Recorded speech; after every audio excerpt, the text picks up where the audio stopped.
good evening, everybody. I'd like to welcome everyone to the City of Lawrence's first meeting for the Transportation Commission. My name is Dave Cronin. I'm the city engineer in Public Works, and I'll be serving as the staff liaison and secretary to the Transportation Commission.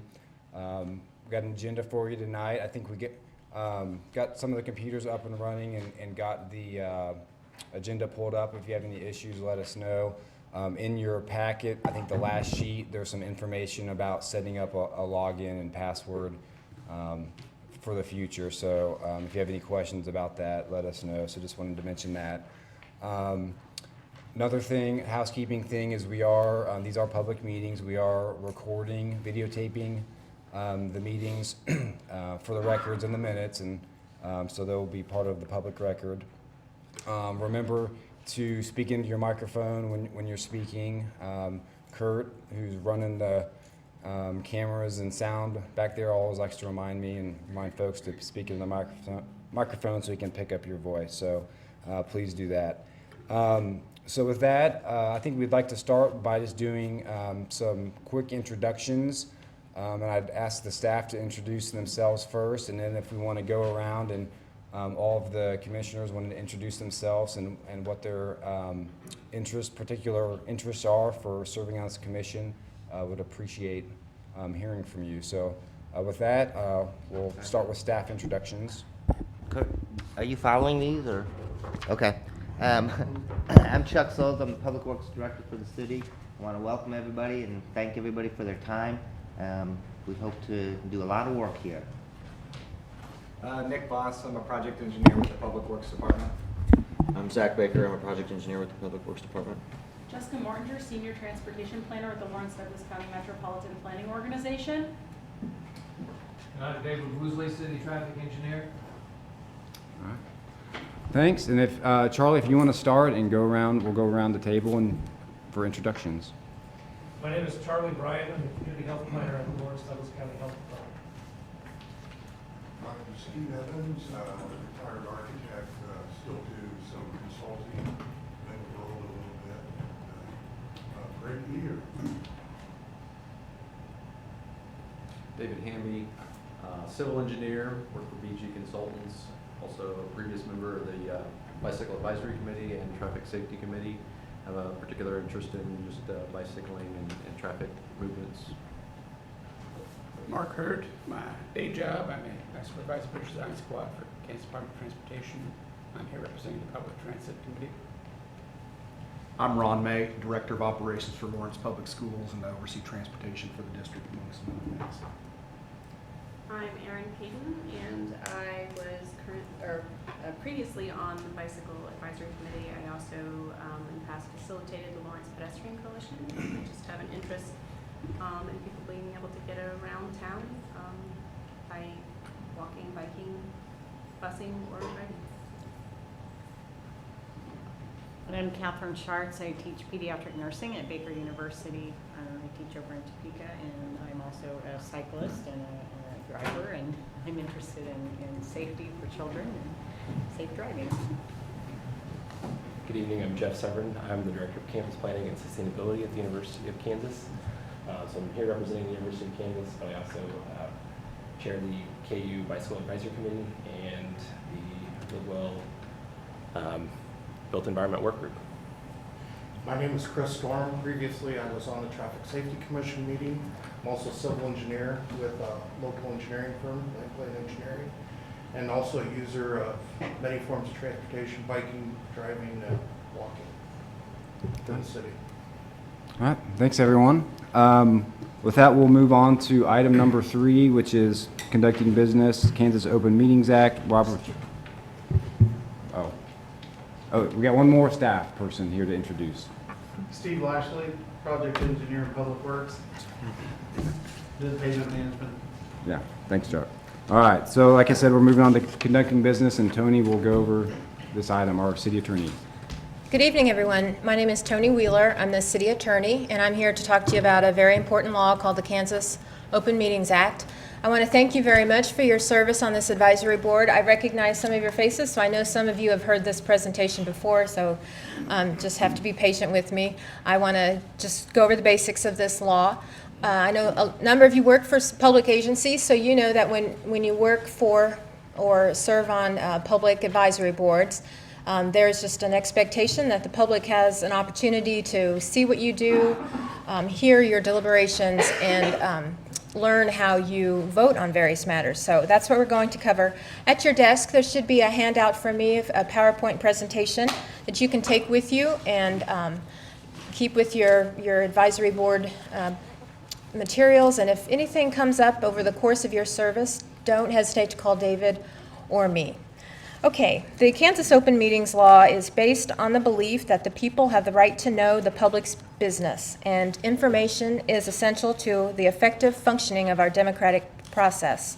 The Open Meetings Act sets forth the purpose right in the law, and it says basically that the affairs and business of government needs to be open. The Kansas Open Meetings Act applies when the body involved is a covered entity and there is a meeting. And we'll go through those a little more in depth. Bodies that are subject to the Act. This law applies to all legislative and administrative bodies, state agencies, and political and taxing subdivisions, including this advisory board, which receive or expend public funds, and there is a meeting. There are 3 essential elements to a meeting, and all of them must be present in order for this law to apply. There has to be a gathering of a majority of the members of the body. There has to be an interactive communication that can either be in person, by telephone, or some other medium, and there is a discussion of the business or affairs of the body. For this advisory board, your 11-member Transportation Commission, a majority of the membership of the body is 6. So when 6 of you are together, you'll have to keep in mind that the Kansas Open Meetings Act may apply, and you may have to comply with its requirements. So 6 is the magic number for this group. The second element of a meeting is an interactive communication. This clearly applies when you are in the physical presence of one another and can speak directly to one another, but it also applies to telephone calls, including conference calls, work sessions, staff briefings, video conferencing, and online communication when there's an opportunity for contemporaneous interaction. So that's the interactive communication. The third element of a meeting is a discussion of the business of the body. And it's the discussion that triggers this law. It's not necessarily that you're voting on a matter, but if you're just discussing the business of this Transportation Commission, then that is the third element of a meeting. It does not apply to social gatherings. So if you happen to run into each other at some public event of the city, as long as you're not discussing the business of this body, you are free to interact with one another and not be worried about the Kansas Open Meetings Act. You can also attend conferences that may be of interest to this commission together, as long as you're not discussing the specific business of this body. I'd like to take a moment to talk to you a little bit about electronic communications. They're such a big part of our lives now, and the Attorney General, who oversees and provides guidance on the Kansas Open Meetings Act, has indicated that the mere fact that there is an electronic communication does not necessarily mean that there is an open meetings issue. But we have to be careful. If a majority of the body, 6 of you, use an electronic communication to engage in interactive discussions, then there may be an Open Meetings Act. So a single email sent to all of you would likely not be considered a violation, but if it sparks an online discussion, then that very well could. So I just would caution you to refrain from conducting or discussing business of this body by email. Avoid initiating an online discussion with your fellow advisory board members. You can receive emails, just don't hit reply all. We'd ask you to save your discussion about items for these public meetings where the public has an opportunity to observe and watch that discussion. So just be careful. There is also the issue of serial meetings that can raise the Open Meetings Act. A serial meeting is a series of interactive communications of less than a majority of the Open Meetings Act.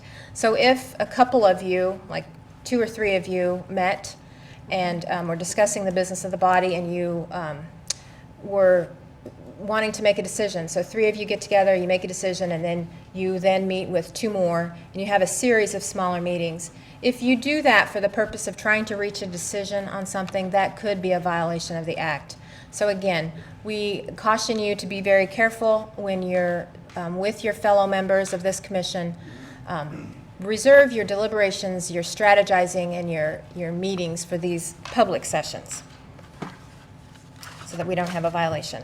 Okay, so just to review, the Kansas Open Meeting Act applies when the body, the advisory board, is a covered entity and there is a meeting. A meeting has to have all 3 elements: a majority of the membership of this body, so 6 of you. There has to be an interactive communication and a discussion of the business of this advisory board. So if you have those elements, what is required? The Open Meetings Act requires that the meetings must be open to the public and proper notice must be given. So to have a meeting open to the public, it has to be in a place that is accessible to the general public, where they can hear and observe your deliberations easily. They must be conducted in that manner so that they can participate or follow your interactions. Notice also has to be provided. Notice of the date, time, and place of any regular or special meeting must be given to any person who requests such notice. It doesn't require that notice has to be given within a particular time frame. It doesn't require notice a week in advance or even 24 hours in advance. It just has to be reasonable notice. And it has to be given to those persons that request notice. Our city staff liaison will make sure that people who are interested in receiving the notice for these meetings will get it. So that's not something you have to worry about, but that is a requirement that notice be given. Just a moment, I would just want to touch on agendas. The Open Meetings Act does not require that an agenda be prepared, but if you do have an agenda, it should generally list the discussion that you plan to have. Agendas can be amended. And if you do go to the effort of preparing an agenda, then we should make them available to the public, just as we've done tonight. There is an opportunity under the Kansas Open Meeting Act for a closed meeting. That's called an executive session. These meetings are closed to the public, and they are permitted in certain limited circumstances. But our advice from our office has been that city advisory boards should not need to have an executive session, and if you believe that an executive session is appropriate, we'd ask that you work with our office to make sure that that is in fact true and that the proper procedures are followed. There are consequences for violations of this act that I want to go over. The Attorney General or the District Attorney of Douglas County would investigate any potential Open Meetings Act violations. The Attorney General has stated that he really does seek compliance with the law, and oftentimes if there is an investigation and a violation is found, he'll order training for the board. So they do try to seek compliance. They're not trying to catch people in violations. They really just want people to know what the requirements are and then to follow the law. There were changes in 2015 that provide the Attorney General with new enforcement authority, and it created an open government fund. The AG can determine under this change by a preponderance of the evidence if a violation occurred. And if violations are found, the Attorney General can enter into a consent order with the public agencies and may apply to the district court for enforcement of that consent order. The Attorney General's consent order may impose civil penalties of up to $250 for each violation. As I said, they could require training, and there may be additional requirements. But perhaps probably the most damaging result of an Open Meetings Act allegation is a loss of public trust. You are really here to do some public business, and we wouldn't want there to be an allegation that you violated the Open Meetings Act because we don't want to violate the public's trust. So with that, that's sort of my brief overview of this law. I appreciate you taking time to listen to my presentation, and if you have any questions, I've provided our office's telephone number, and feel free to contact me. Are there any questions? Yes, Charlie. Can you tell us a bit about the requirements of any committees that we might form? If they would also have to give public notice of their meetings if the quorum is not present? It is permitted to have subcommittee meetings, and I think that is probably something you should discuss as a body. I think it is advisable to make those public if it is at all possible, but there would be an opportunity to have fewer than 6 of you meet in subcommittees and report back to the larger group. As long as you're not making decisions in that smaller group, but just maybe gathering information, I think that's fine. But if there's a desire to have subcommittees, I would ask you to consult with David Cronin and get guidance on how to do that properly. Any other questions? Okay, well, thanks very much for your attention, and good luck with your work.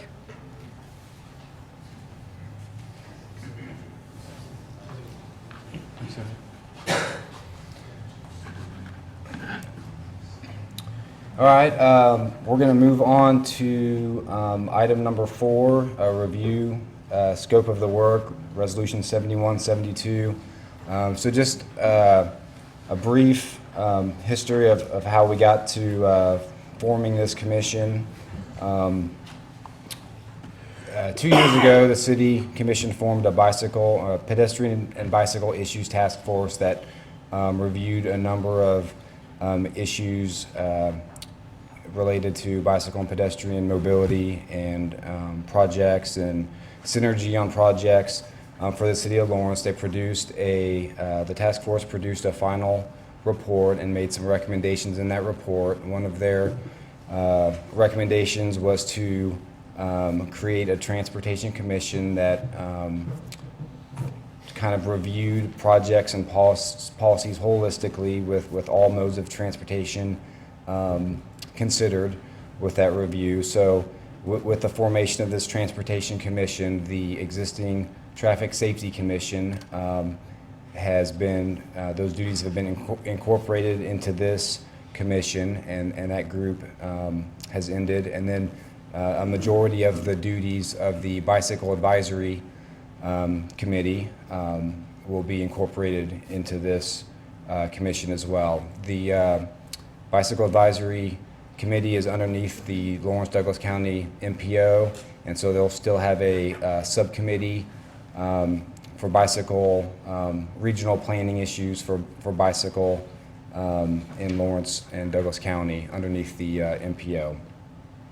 So that's a brief history of how we got to the Transportation Commission, and the City Commission approved this Resolution 7172 that established the commission and gave an outline of the purpose, the members that would serve, and some other duties. And a couple of things I'd like to go through briefly. As you know, we have 11 members here this first year. There's 2 one-year temporary positions that will expire at the end of this year, and those we had 1 member from Traffic Safety who is Chris Storm, who's serving in that temporary 1-year position, and then 1 member of the Bicycle Advisory Committee, David Hamby, who's serving in that 1-year temporary position here as we get the ball rolling with this new Transportation Commission.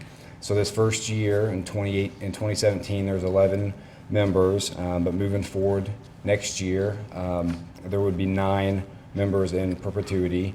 Every 3 years, 3 members' terms would expire, and 3 new members would be appointed. So the original appointments were staggered so that of the 9 full-time commission spots, there's 3 that expire after 1 year, 3 after 2, and 3 after 3. And those term limits are on the Transportation Commission board webpage. You'll be able to seek reappointment to your position after your term is expired. If you are serving less than a 3-year term at the beginning, that will not count to the number of terms you could serve, and you can serve 2 3-year consecutive terms. So those details are outlined in the resolution. Would also point out that of the 9 positions, 7 are appointed by the mayor. 1 is appointed by the school board, School District 497, and then 1 is appointed by the University of Kansas. I would point out in the resolution, we did identify that position to be a student from the University of Kansas, but due to the terms being 3 years, felt it'd probably be more appropriate to have a staff person serve in that role for continuity purposes. So that is not reflected on the original resolution. We have reflected that onto the bylaws. We'll get to the selection of chairperson and vice chair next, but I'll go over those duties which are in the bylaws next. So I'll go over that next. We talked about the responsibility of the meetings and holding the meetings, and the agendas will be posted online. You're all included on the distribution list, so when those go out, we will try to get those out a week in advance. If you have any questions or want to add things to the agenda, feel free to contact me. If any member of the public wants to be added to that distribution list, they can go online and sign up for the Transportation Commission notification emails. We did merge the original notification list from Traffic Safety and Bicycle Advisory Committee on this first release of the agenda. So everyone that was originally on those distribution lists should be getting a copy of these agendas.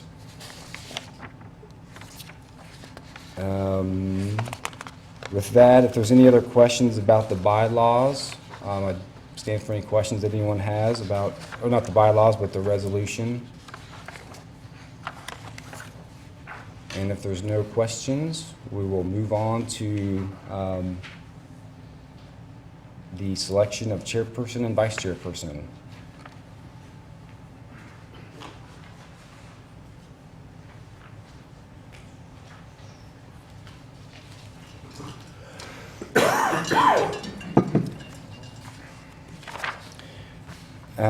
I'll go over the duties of the chair and vice chair. They are in the bylaws, which we're going to review as the next agenda item, but I'll go over those here briefly. It's in section 4.3. The duties of the chair include, but are not limited to the following. They will review recommendations made by this commission at its monthly meeting and assist city staff in preparing a document for submission to the governing body, which would be the Lawrence City Commission.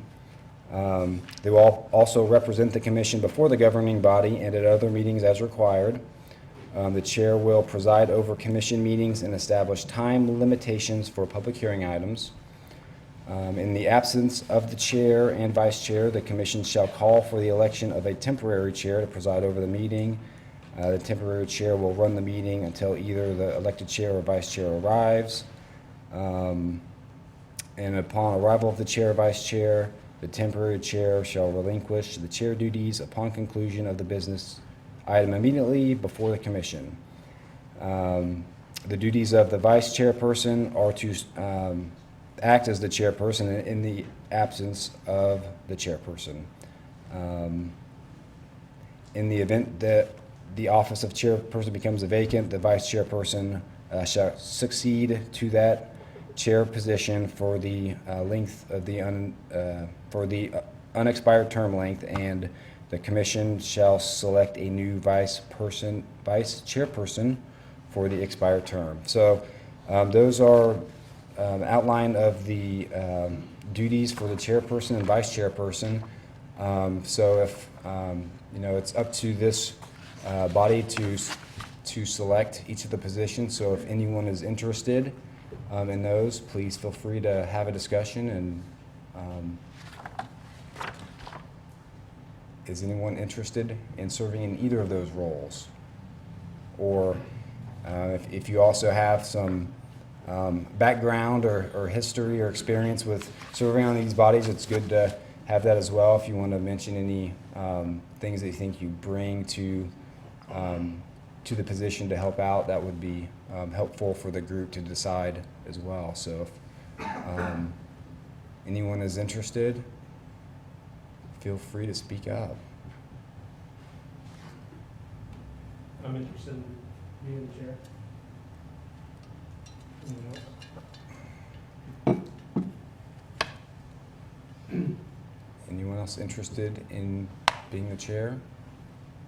Well, I'll share this, Dave. I attended several of the land meetings with Charlie. I think Charlie would be an excellent choice. I think he brings good knowledge of the city and how the city works. And I also think he's a good facilitator.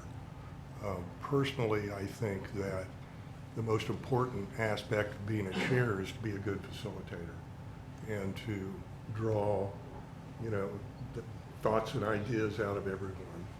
And some of us don't speak up all the time.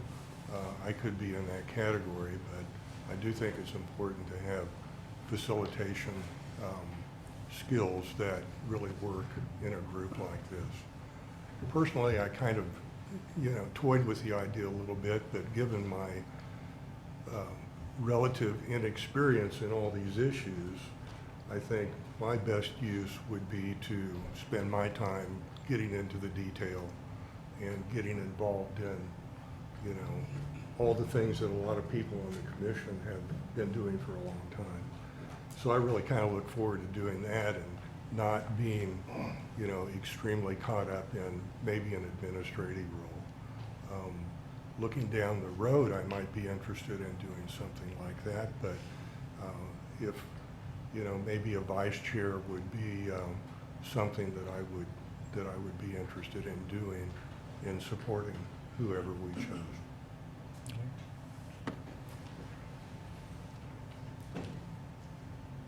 Any other comments from anyone? And then if there's no other comments, we'd Well, I feel like I board should should say something more than just I want to do it. entertain a motion.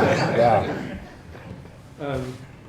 I don't know everyone on the commission, and certainly not everybody in the public. I've worked at the Lawrence Douglas County Health Department since 2010, and in that time, one of the roles I took early on was to facilitate a committee that looked at the development of the Lawrence Complete Streets policy. That was in 2011, and basically from that point forward, I've been participating in one way or another in transportation planning. I serve on the Technical Advisory Committee for the MPO, the Metropolitan Planning Organization, and I've been on steering committee for the MPO as well for the development of the bikeway plan for the county. I was also on the Pedestrian Bicycle Issues Task Force that issued the recommendation to form this commission. So I say that because I feel like I've spent a lot of time thinking about and developing my thinking about how as a community we go about making transportation decisions.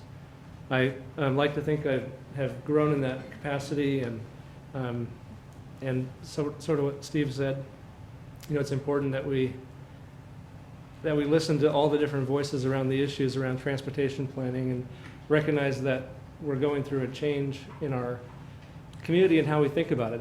It's not merely a matter of getting cars across town. It's thinking about providing choice to everyone and providing a system that makes that choice safe as well as efficient. So those are my 2 cents or 10 cents, or which one to value it at. And I would be honored to be the chair. So. Any other comments? I guess someone would need to make a motion to elect the chair. Charlie is the chair, so. So moved. That we elect Charlie Bryan as chairman for this year. I second it. So Commissioner Hamby made the motion and Commissioner Storm second. All in favor, aye. Aye. All opposed, nay. Okay, motion passes unanimously. Thank you. All right. Charlie is the chair. Now we need to select a vice chair. Is it? Yeah, okay. Charlie, if you want to take the meeting over as chair now. Sure, Dave. You won. All right. Our next order of business is the selection of a vice chair. Is there anyone that would like to nominate someone or themselves to be vice chair?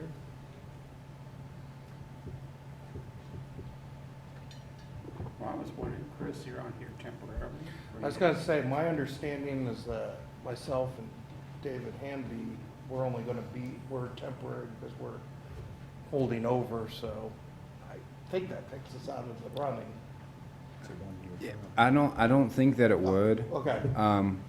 The vice chair doesn't automatically become the chair next year, and of course, you're both able to apply to So it renew. doesn't, the vice chair does not automatically? I don't believe so, no. I think it's, in my interpretation of the bylaws, we can check that. I don't- But I think that may have been the tradition, it's probably the tradition. Right. I guess it would recommend someone else doing it, but if no one else would like to serve as vice chair, I would say. everyone's eligible. I mean, I'm more than happy to serve as the vice chair. I was the previous chair of the Traffic Safety Commission meeting as we, let's call it, departed late last year. And I mean, I'd be more than happy to serve as a vice chair. As a kind of the holdover, I'm not exactly sure how this is all gonna work and pledge out, but I mean, I'm here to serve at the pleasure of the city and do whatever I can do to help out and make the city a better place and all for pedestrians, bicyclists, and mass transit, and the drivers also. Safe and efficient, so I'm willing to serve in that position, but we'll see how this all works too.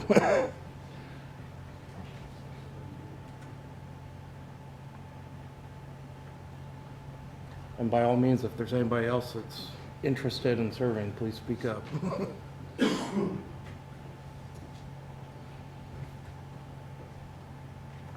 Well, I think the continuity would be good, and I'd be happy to recommend Chris Storm. Chris Storm be the vice chair.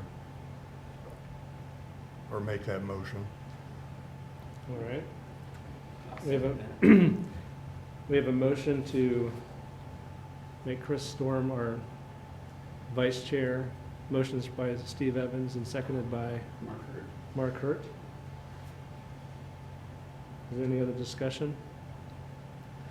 All in favor of the motion, say aye. Aye.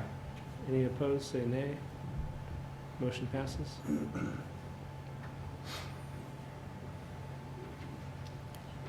The next item on the agenda is the review and the approval of the bylaws. Does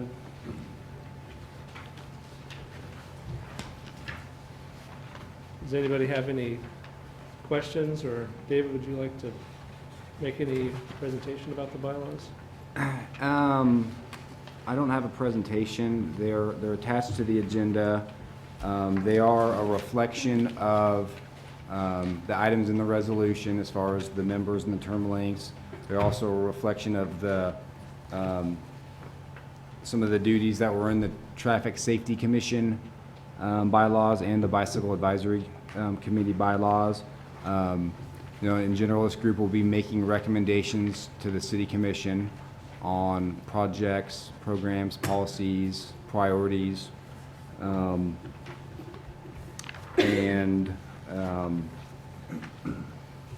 than that, I think we've kind of gone over a lot of how the meetings will be ran with agendas and conduct. So I don't think I had anything else to add, but if anyone has any questions about anything in the bylaws,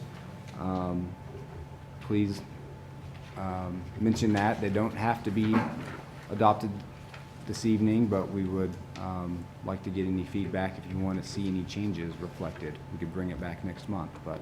David, I did have a question. In one of the sections, I saw something about a quorum of 5 members. which is different than the open, is there a difference between the Open Meeting Act and a quorum? Yeah, I believe the bylaws have been set up for the 9 members. Okay. I can find out if it needs to be revised just for this year. In the resolution, there is a note of the 11 members, and that 6 would be the quorum. I don't believe that is reflected in here, but that is something that's good to note, and we can. That's, I believe, section 6.7 talks about quorum, but I know I saw Yeah. somewhere 5.2 has something in there as about well. 5 members. About calling a special meeting, 5.2 says 5 members. Yeah, 5 Yeah, members, that's what and, I saw that. yeah, and 3.1 has 9 members, so we can revise that appropriately and bring it back next month to the meeting. Thank you, Chris.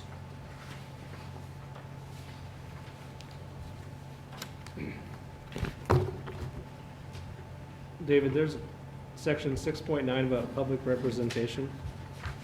It says no commission member may use their title or office in public presentations or representations, I'm sorry, unless authorized to do so by a simple majority vote of the Transportation Commission. Can you tell us more about that restriction in use of our title or office? My interpretation of that is that the members of the commission should be representing the thoughts and the points of the body as a whole, and no one singular member should speak as a representative of the commission. So when you go to, if the chairperson's speaking at a public meeting or at the city commission meeting, he's speaking on behalf of the body and decisions of the body, and not speaking on his own behalf, or speaking himself for everyone else, for the group on his own behalf. That's my understanding of that. So I'm trying to clarify if it says public representation, but if someone were to provide a presentation about the work of this commission, like to go to various civic organizations and tell them about the commission and whatnot, would that require the vote of the Transportation Commission? I don't have I'd have to ask Tony Wheeler if, with a specific, if there's a specific instance that comes up, I would have to double check before I gave you an answer to that. I think other examples might be when we're tabling at an event. Are we there as citizen at large, or are we there as transportation commissioners? And I can't imagine that, as the previous Bicycle Advisory Committee did such activities, that we might find it in order to do the same thing. So it would help to clarify what's meant by public representation. And if that's only when we're facing the public, like through media, or at a city commission meeting, that seems reasonable. That we wouldn't go out there to the media or to the city commission without a full agreement that we're about to do this. But there's other situations where we're educating the public, or someone approaches us as individuals. I imagine we would have a hard time not acknowledging that we're commissioners. Yeah, and I think the best, Transportation Commissioners. the best guidance I would provide would be when you are in public and discussing matters that you're speaking for yourself and not on behalf of the Transportation Commission. So I think it's incumbent on all of your own, ethical standards to keep that in mind, that you're speaking, on your own behalf and not for the group. So I would phrase it that way. I'll talk to Tony Wheeler and see some additional language could help clarify that on this point, Charlie? David, I just want to clarify also. I mean, isn't the duties of the chair, item B, represent the commission before the governing body and at other meetings as required? That doesn't conflict with what we're talking about right now in section, because we're probably not going to vote on it. I mean, I see kind of a conflict there. Between those sections? Right. Yeah. Yeah, we'll see if we can clarify that the chair will be the primary spokesperson for the body at public meetings to represent the body.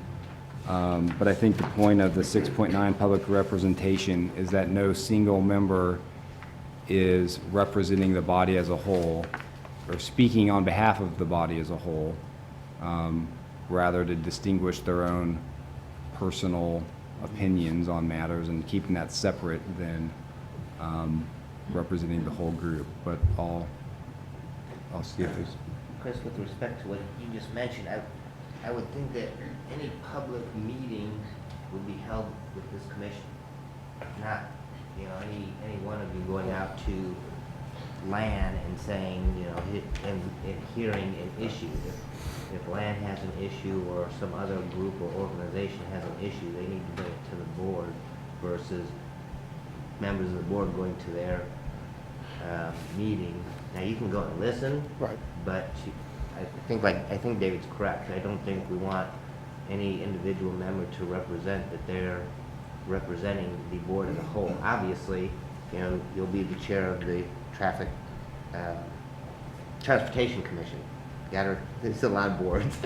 And, you know, participating in stuff like that, they just need to know that, you know, you represent one vote on the board of 11 people at this point.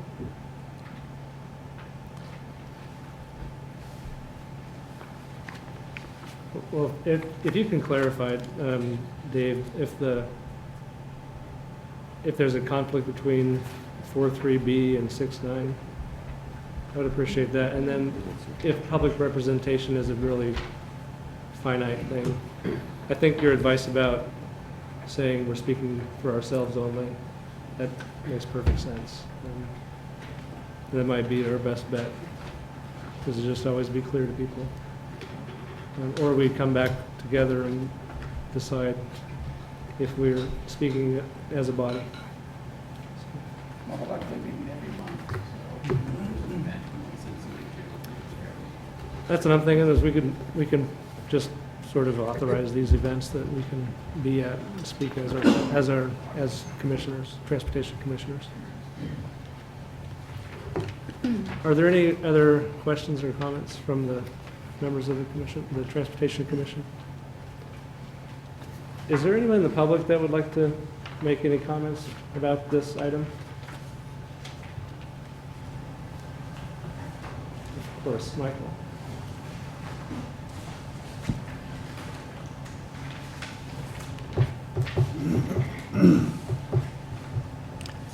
Hi, good evening. Thank you, Mr. Bryan. I'm accustomed to calling you Charlie. I have to call you Mr. Bryan. My name is Michael Allman, and I am with Sustainability Action Network, a not-for-profit. This is our 10th year, and we have been one of the primary advocacy groups for bicycle transportation in Lawrence, working with Pedestrian Coalition, Live Well Lawrence, Independence Inc., any number of organizations in these issues. I had a concern in the bylaws about the officers. There are 3 officers: chairperson, vice chairperson, and secretary. Specifically on the position of secretary, the secretary is not one of you, which is kind of interesting, although that does reflect how pretty much I think all the advisory boards are handled in the city of Lawrence. But just keep that in mind. And section 4.6 says The secretary shall be a member of the Lawrence Public Works Department, which is appropriate. There's a lot of materials that you're going to be dealing with, not totally, but most of it probably dealing with projects and policies, priorities for infrastructure. But nevertheless, in that role, and I assume at this point that's the city engineer, although it doesn't have to be, it could be somebody else assigned by the city manager as well. But that person, the secretary, does a number of things. If you've read this, prepare the agenda, prepare the order of business that you conduct in this meeting, keep the commission informed, provide you with all the information that you get.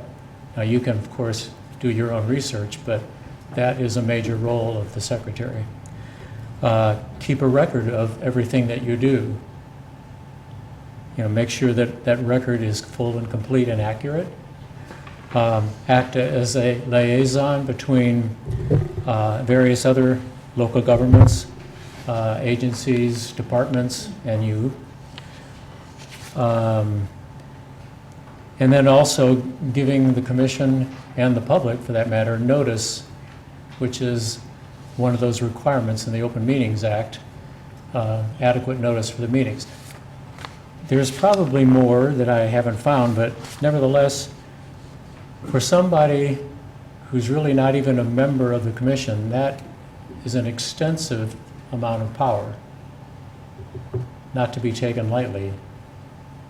Most likely considered appropriate. I think it's appropriate for that person to be doing all that. I mean, I don't think any of you has the access to the kind of information that needs to be accumulated. There's enormous amount of material that has to be kept track of, and it's, you know, appropriate that somebody does that. That's not a concern of mine. The concern is that that is concentrated only in one person. And I'd like to point out, as Mr. Cronin mentioned earlier, that the bylaws pretty much derived from the Traffic Safety Commission bylaws, which I think is true. It pretty much everything in here mirrors it except for some additions. But there's other bylaws in the city, and particularly one that I want to mention, the Lawrence Douglas County Planning Commission, and the MPO for that matter. The secretary, similar position as a city staff person, shall prepare the agenda and the order of business for each regular meeting, and this is the important key words that I want to point out, in consultation with the chairperson. So the secretary for the Planning Commission, the MPO, and for that matter, as you probably know, the City Commission operates that way as well.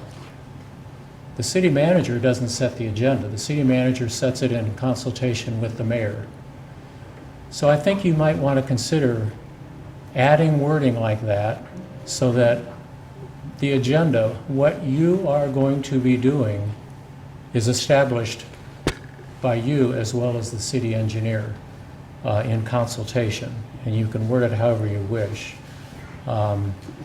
And just to give you another indication of why that is important and possible, Section 2.1 also says the Commission, you, adopts its own rules and policies and procedures. So it's fully within your authority to make that rule that you want to set your own agenda, although have the city engineer do the lion's share of the work, of course. But I feel personally, coming from where I've been working on this for 4 years at least, with various advocacy groups, that the whole point of us asking the City Commission to create the Pedestrian Bicycle Task Force, which then asked the City Commission to create this body, was so that some of this power would be more transparent for funding, for policies, and for projects, and within the public sphere, rather than concentrated within city staff. So we were all along wanting this body, or some similar body, whatever it might be, to be able to set your agenda. There are other aspects that you can be doing that when the budgets come around. For instance, you can be having input there. But for running your own business at your own meetings, I think it's really important that you have some say as to what your agenda consists of. So, thank you. Thank you, Michael.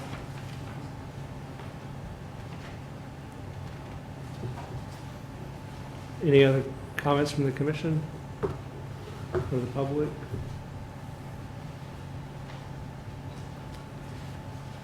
Well, it sounds as if we're not ready to vote on it tonight. Chris, would you be willing to work with me and Dave to kind of refine the bylaws for consideration at the next meeting? I'd be happy to. Okay. Does anyone else want to be involved in that? Okay. Then we will move on to the next order of business. Charlie, Yep. I'd like to be involved in that. You would? Okay.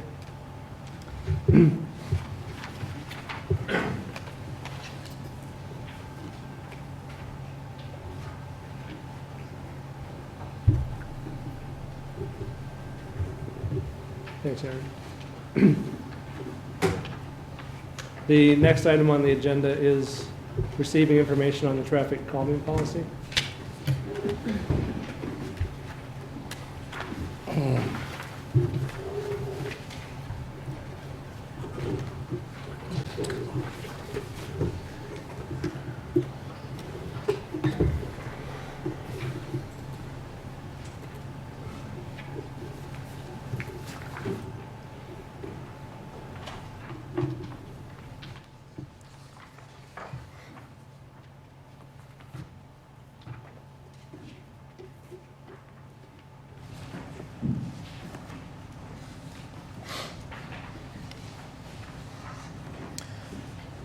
Good evening, Commissioners. I know some of you up there, but for those that I don't, I'm David Woosley, the City Traffic Engineer, and I've been asked to give you a brief history of traffic calming in Lawrence. Traffic calming requests are pretty frequent, and you will probably see a number of those on your agendas in the future. We've had a lot of them in the past. As a brief history, the city started receiving requests for traffic calming back in the late 1990s. That's a long time ago, but even at that, it was well beyond when a lot of other cities across the country were already doing traffic calming. In 1999, the City Commission approved a study for traffic calming along Louisiana Street between 17th and 31st. At the request of the adjacent neighborhood associations, and that was kind of the first step for traffic calming in Lawrence. The Louisiana Street study was completed and accepted by the City Commission in 2000. Now, this resulted in some of the first traffic calming devices in Lawrence, and specifically those were the pedestrian refuge islands along Louisiana, several of them down there. There were a number of other recommendations in that report, but they were outside the scope of actual traffic calming. Then in 2001, the partial diverter at the intersection of Schwartz and 6th was installed. And that was the first one that came from an individual group or a neighborhood requesting traffic calming. Then from 2001 to 2004, there were many requests received. And since there was not enough funding for all of those requests, the City Commission requested that a policy be developed and that a ranking system be developed. And the traffic calming policy and traffic calming project priority ranking system were approved by the City Commission in 2005, and I have copies that I handed out to you of both of those policies. The policies were developed after reviewing policies and procedures from other communities throughout the country, and also included data collection activities that were feasible for the city staff that was available to do that type of data collection. So we didn't want to put anything in any of the policies that staff wasn't going to be able to put together for consideration. The first item in the packet that I provided to you was the traffic calming policy, and I highlighted 2 sections on those. And basically, what I think are probably the most important section, and that's the criteria for traffic calming. And there's two different sections there, one for local streets and one for collector streets, because the conditions are a little bit different and the criteria is a little bit different. One of the main differences in the criteria is on collector streets. It states that if over 50% of the houses front the collector street, then that is a consideration for traffic calming. We try to develop most collector streets these days without houses fronting on them. But in past history, there's been quite a few collector streets that have had the houses fronting on them. And that's how one of the bigger traffic calming projects occurred back in the early 2000s out on Harvard Road between Monterey and Wakarusa, because almost all of those houses along there front on Harvard, and Harvard is classified as a collector street. The policy goes into the procedures and everything about signatures, how the city commission can approve requests, how they can be removed if a neighborhood wants a device removed. And you can look through those, and if you have any questions, we can certainly answer those tonight or at a future meeting, because I think there's probably your first traffic calming request will probably be on next month's agenda. The second item in the packet is the ranking system. We had to determine a way to rank these so that when funding became available, we would know where to start, which ones to do first. And so the different things that we're taking into consideration are the speed of the traffic along the street and how much that speed is over the posted speed limit, the volume of traffic along the street. And on local streets, we have a different consideration than on collectors, because local streets really should have less than 1,000 vehicles per day, whereas collector streets, it's not uncommon for them to have up to 3,000 vehicles a day. We also look at crashes at this point in time. We don't look at crashes initially to see whether traffic calming is warranted or not, but we use it to rank the streets, so that if one street, with all other things being equal, has 10 or 15 crashes over a 3-year period, and another street has only 3 or 4, we think that the one that has the 10 or 15 should be ranked a little bit higher. Sidewalks is always very important. A lot of the people that come and request traffic calming, though one of their concerns is the people have to walk in the street. And so we have different criteria for whether there's no sidewalks, no continuous sidewalks on a street, whether there's a sidewalk continuous along one side or whether it's continuous along both sides. If there's an official school crosswalk marked on that street, then we take that into consideration. And then the last, if there is a pedestrian generator along that street, such as say a community center or a park or something like that that generates a lot of pedestrian traffic. So those are all put together to determine how we rank those. And then the last sheet, or the last 2 sheets, is a list of the current approved projects and how they rank based upon that ranking system. Now, not on this list are projects that were approved last year and will probably be constructed this year.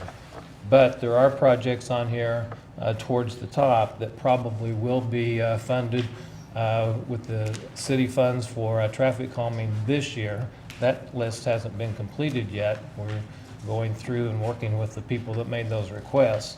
But this is the current list of requests that have been approved. And as you can see, there's quite a few. But do we think that over the next few years, if we continue to get funding from the City Commission, that we'll be able to get a lot of these off the list? So that's a brief history of traffic calming in Lawrence, how it came about, our policy, our ranking system, and our current list. I'd be happy to try to answer any questions you might have at this time. Hi, David. How are you? Good.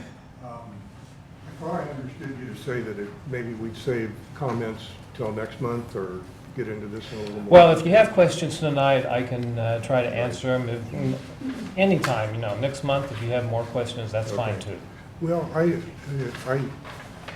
recently went through this, as you recall, last summer, and I thought at the appropriate time I could maybe share, from a neighborhood perspective, some comments about the process, what worked and what maybe could be improved. And I'd be happy to save that for a future meeting and get into it in more detail. Yeah, I think I would defer to the chair on that as to what he wants to receive from the commission. You were a little bit of a unique position because your neighborhood plan was approved before there was actually a policy in place. So there were some dips in the road that we had to kind of work through to get that all taken care of. But I defer to Charlie on that. It's up to you, Charlie. I'd be happy to do it later, too. David, I have a question about some of the projects here that are more than 10 years old. Does the policy require these be reassessed before any traffic calming is actually installed? It does not. It does not. At Has that been the the time that practice? the policy was put together, I don't think the city commission anticipated that projects would be waiting for 10 years. It's just that the commission did not provide funding to get down that list during that period of time. Just looking at some of these are like 2005, back when the policy was first adopted. Right. But Charlie, I think what you were trying to get at your point, yes, the practice is that we will go back and reassess these because some of those, you can take Steve's neighborhood in particular. A lot of people moved, still enough people there that wanted it done, but, some of these things are pretty specific to certain neighborhoods or certain streets and neighbors, and when they move and change, they may have had experience with some of the traffic calming devices, and maybe they changed their mind. So yes, David does go back, we check to make sure the neighborhood and the area still wants to do this. Yeah, that's addressed in the policy because it states that 70% of the residents or owners within 300 feet of each device have to approve of that device and the location. That's not done until after we have a project ready to go. Because like Chuck said, people move in and out of a neighborhood. You might have, 70% that want the devices when the request is first made, and with change in ownership and people living there, you may only have 50% when we actually have funding ready and available. But that's the reason that policy was written that way, that we don't solicit the information from the residents along the street until we are ready to go with the project. Well, I will say this, David, and I'll be really brief. I think it'd be good if, I'm going to kind of prepare an outline of what our process that I think would be helpful for everybody to understand this. But I will just say briefly that the 70% within 300 feet, I think needs to be evaluated in the context of what the impact area is. And in our case, it was beyond those parameters, clearly. And that was the biggest issue we had in kind of getting this thing resolved at the end of the day. So that's, sure. Everything else is kind of complex, like you said, in terms of these things happened and were approved before 2005. The policy comes into effect, and that created a lot of delay in getting it resolved. But And we actually had that in mind back when this policy was first developed. We did not feel that this policy is a set in stone thing. It's a living document. As we got into the process and started building traffic calming projects, if there was part of the policy that we felt needed to be changed, then we would address that and bring it back to the appropriate commissions to review and forward to the city commission for any changes that might need to be made. Great. But we don't update the volume and the crashes once it's. We have the not ranking? done that just because of the very limited staff. We actually have no staff that's assigned to do any of that work. We've had to take traffic signal technicians, traffic sign technicians away from their normal duties to collect that data. So once we've collected it, we've called that good in the past and haven't gone back, at least at this point in time, to redo any of that.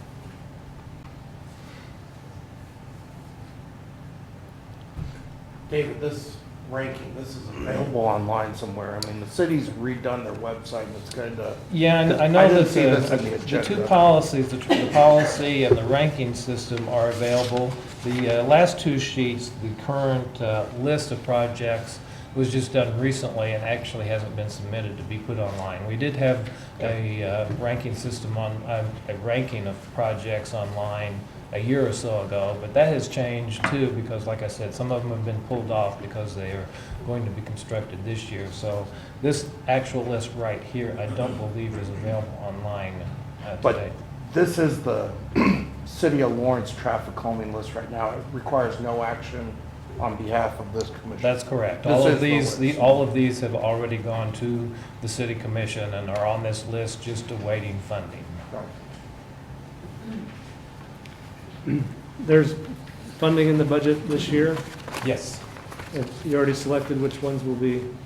We have not selected this year's projects yet. We are in the process of that, and I think that that's going to be on next month's agenda for y'all to review. Any other questions from the commission? All right. Thanks, David. Thank you. The next item on the agenda is to receive information on the 2017 Street Maintenance Program Plan.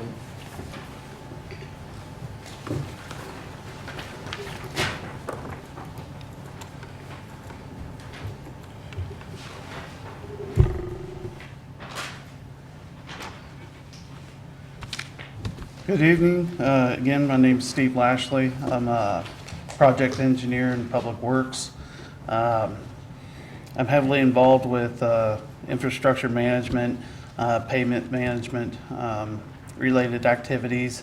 I'm over project inspections as well as administrating the contracted maintenance program.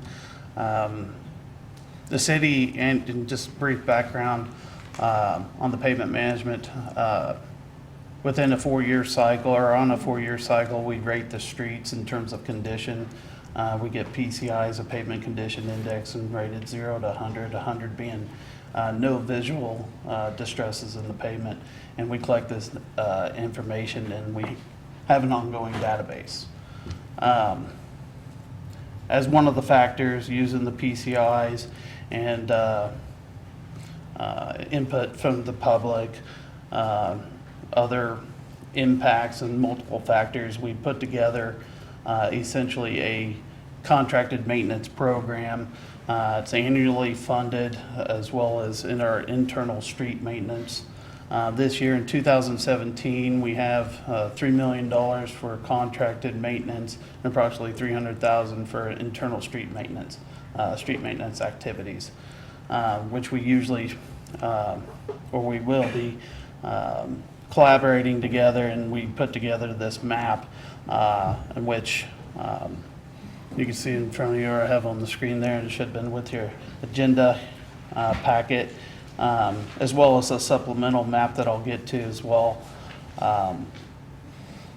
Most of what we have on our street maintenance programs annually will have anything from crack sealing the streets, which is actually typically done by our internal street maintenance crews. We do mill and overlay activities, which we mill up 2 inches of the street and put new 2-inch asphalt layer back down and do intermittent patching prior to that overlay. We do curb and gutter removal and replacement work, and typically in conjunction with mill and overlays. We've done surface seal type of projects, or micro surfacing, which we had done the last several years, which includes patching and then surface sealing the road. And then with this actual map here, it includes all our contracted maintenance and our internal street maintenance activities, as well as all the CIP type of projects, any major impacts of road construction, we've included on this map. Some to, I guess, highlight and really, and be in front of you this evening is to discuss how we review this and make plans in relation to the bikeway systems map and reviewing that ahead of time and looking and seeing what kind of improvements or facilities, bicycle facilities, may need to be incorporated to try to fall in lines with that plan. And I'll go to the combined map. It gets a little bit busy. I don't know if that's showing up. There we go. I did. A little bit busy, but we tried to overlay the bikeways map with our maintenance map here, and in multiple locations with some of our mill and overlays. For example, I'll just start with Overland Drive. That's shown as a future bike route. And what we've typically done, since we're not geometrically changing the width of the street, it's restrictive to incorporating bike lanes and so forth. But on bike routes specifically, what we have typically done is to incorporate sharrows, bicycle pavement markings and sharrows and bike route signs on the road. Now, like on a street like Folks Road, north of 6th Street, we're gonna mill and overlay that street as well. It's supposed to be a future bike lane, or in the plan as a future bike lanes, but the width is restrictive to be able to incorporate those bike lanes, and we're not widening the street, we're milling and overlaying, maintaining, doing a rehab on the street. But it's another one that we're looking at incorporating some sharrows. I'm not sure when it's flickering in and out, but if you all have had a chance to take a look at that, you've probably seen some of those locations. But we got Overland Drive, Folks Road, Monterey Way, north of 6th, Harvard between 12th and 23rd, excuse me, 15th and 23rd, Osdale Road, south of 31st to 33rd Street from Osdale to Iowa and across Iowa, that we're all looking at incorporating sharrows on those locations and bike route signs where applicable. So last year we put approximately 73 sharrows down on project locations where we essentially typically did some type of surface improvement and did redo the pavement markings and then incorporated those sharrow placement as well. And this year we're looking to possibly include, on a rough count, somewhere between 55 and 60 sharrows, as well as bike route signs. Is there any questions? Is there any follow-up to see on how well those are doing? I think our traffic division we have an ongoing inventory. Jessica might be able to elaborate on that, but there is an inventory of it, of whether or not they're being reviewed for condition over time. I'm not sure. That'd probably be a question for our traffic division, but I'm not aware of any major locations that have needed replacement of those sharrows recently. Now, I know there's some places that that in current need of mill and overlay where the pavement marking has started to wear away and stuff, but that's been near a decade. I'm not thinking just simply a pavement condition, but just safety-wise. If there are any conflicts developing, any issues with bicycles regularly? You're talking about usage. Do we have any records on Usage and also safety, making sure this, not the this actual, work well here. Not the pavement marking itself is what you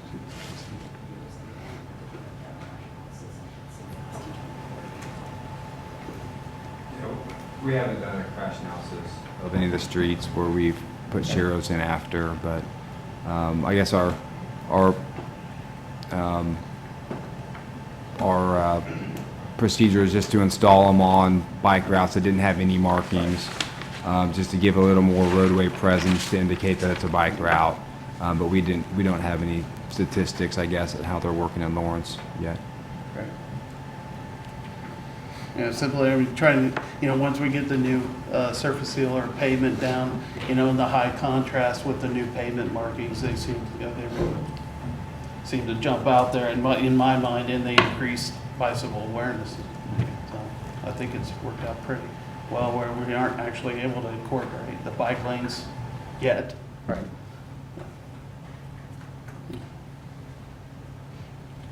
Any other questions? I'm just gonna ask a question. I see lots of lines that go off this sheet. I mean, is this traffic commission, I mean, are we tasked with just the city of Lawrence? I mean, I'm just trying to get a feel for what the purview is and trying to understand our scope, for lack of a better term, because I know Bicycle Advisory Commission handled the whole entire county. I mean, I see this map and it's a great map and lots of proposed stuff, but I see lots of lines that go out and I don't understand. I mean, Dave, can you speak to that? Sure. Yeah, this body is reviewing just projects within the city boundaries of the city of Lawrence, within the city limits. The lines on this planned and existing bikeways map do include bike routes that go out into the county. I think we just used that GIS layer to incorporate on this map to kind of show the continuity.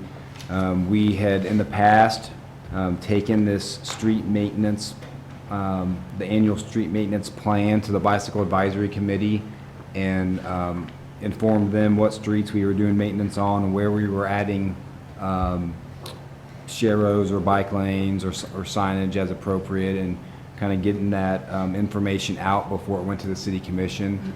And so to answer your question about the role of this commission to review these, right now we're in February.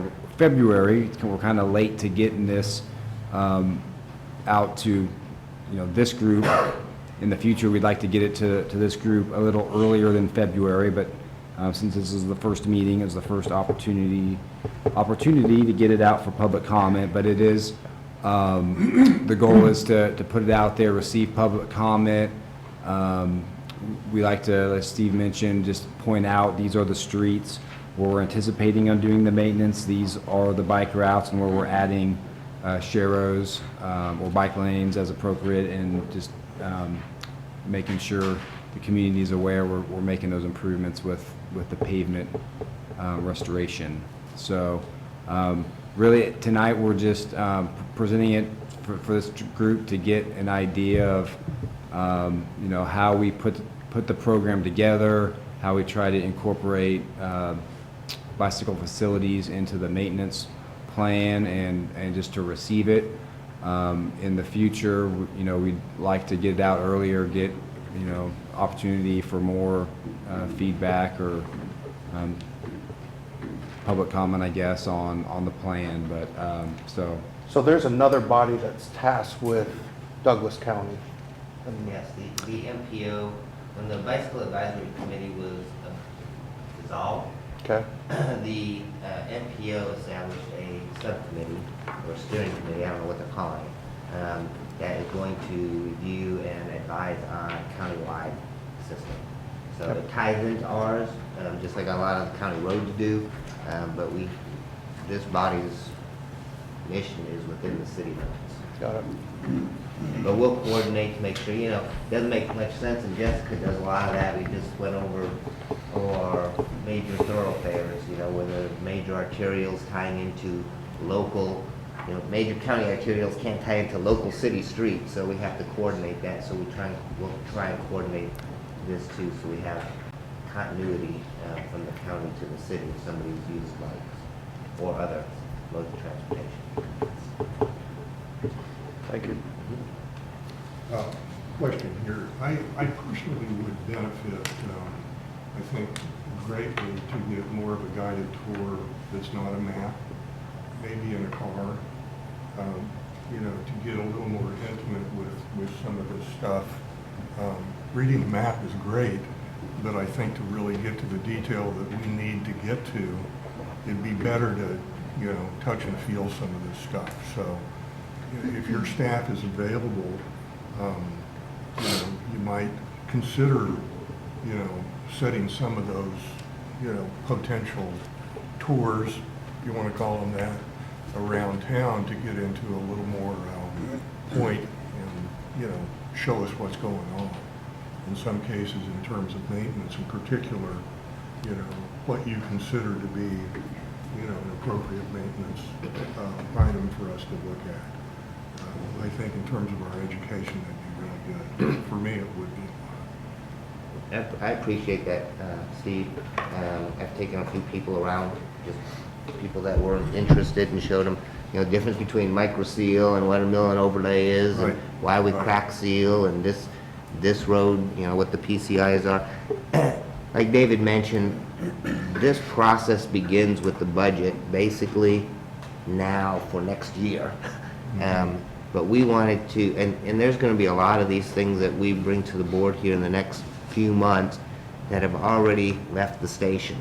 But we want to get you informed and start getting you guys accustomed to what you're going to be talking about, how you'll be discussing it, you know, what are the important issues, you know, and start getting you involved in some of these. It's going to take some time for the board to catch up, us to catch the board up to where we're at with several of these projects. And, you know, the goal at some point is to vet a lot of these projects publicly here versus vetting them at the commission, the city commission, you know, and people that are active and knowledgeable, and yes, taking you out. I mean, Steve gets some time, he can give you a holler and take you out and show you what he looks at and what a PCI is, and especially for those of you that may not be familiar, you know, we can do that on a one-on-one or maybe a couple people at a time, something like that. I think that's a great idea. Well, I would just ask you guys to consider, you know, what may be, you know, good for us to see in the context of this whole, you know, topic. Sure. And let us know, you know, when and where. Sounds good. If I understand this correctly, the big news is Queens Road's going to get built. Yeah, that's what I was going to add. There are some major reconstructions that are on here as well as part of the comprehensive map, like Castle, 6th above Billings, the Queens, north of 6th, and those are all looking to include bike lanes as well as some shared use paths, correct? So. Queens Road will include a bike lanes and shared use path. Same with Castle from 6th Street to 5th, from 6th Street to Bob Billings Parkway, where we have enough room to have both. We intend to have bike lanes and shared use path on that project as well. Will the shared use path go all the way to the Baldwin Creek Trail? On Queens Road? No. Queens Road will just go to the north city limits, which is about Eisenhower Drive.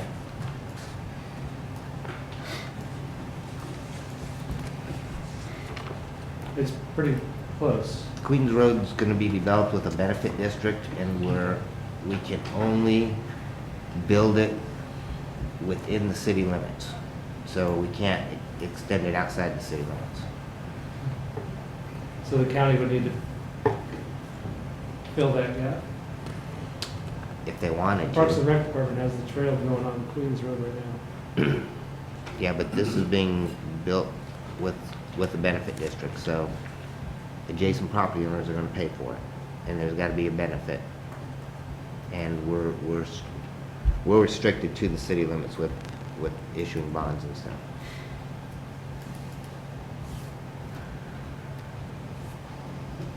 All right, any other questions, comments? Okay. Thank you. Thank you, Steve. Looks like the next thing on our calendar is reviewing or on our agenda is the calendar. The next meeting is scheduled for March 6th. And there's a webinar series that I believe everyone was notified of.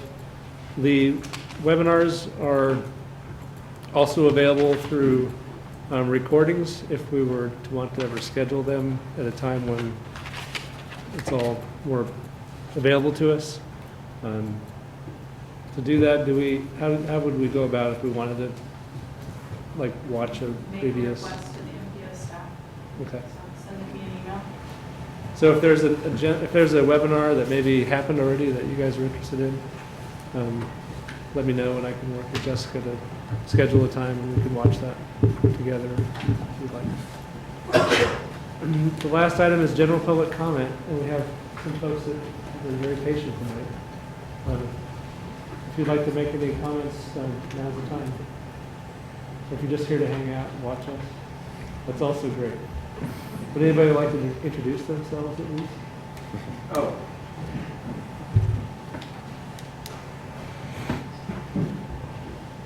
My name is Justin Priest. I'm president of the local ATU, the Amalgamated Transit Union. We actually are your bus drivers.